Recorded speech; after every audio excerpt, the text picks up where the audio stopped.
Madame, Messieurs, bienvenue.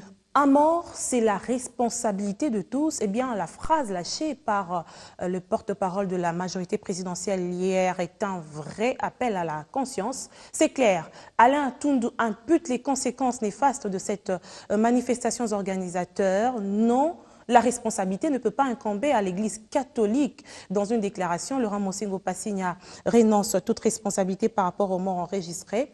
Le prélat catholique fustige le comportement des forces de l'ordre qui ont sévèrement, selon lui, réprimé les manifestants. La divergence est dorénavant un peu plus claire et suscite des opinions contraires quant aux faits. Kinshasa et l'Église catholique locale sont désormais à couteau tiré.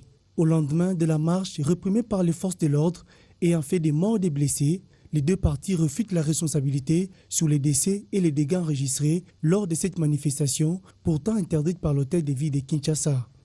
L'Église catholique a violé l'article 2 de l'accord qui régit les relations entre les Saint-Sièges et la RDC. Pour Alain André Toundou, le texte est clair, l'Église est responsable. Un mort sur terre, dans le monde entier, et de la responsabilité de la communauté internationale, c'est-à-dire de chacun de nous. Nous avons l'obligation d'éviter qu'il y ait un seul mort.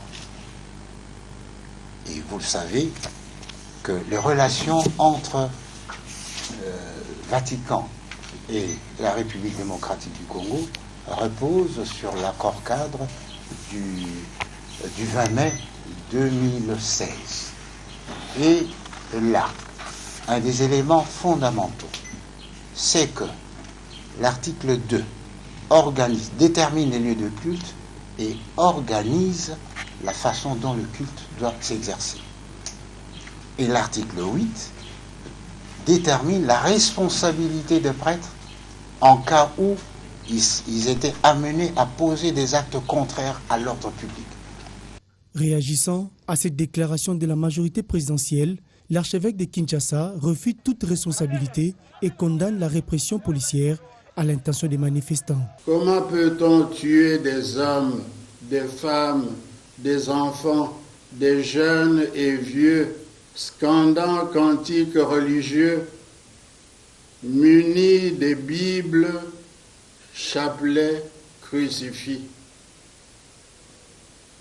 Que veut-on au juste?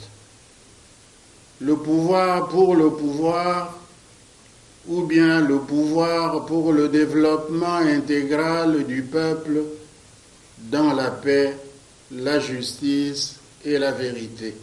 Le peuple congolais voudrait que la paix règne entre les deux parties pour que la tenue du troisième scrutin électoral, seule voie royale pour éviter la crise au pays, soit respectée.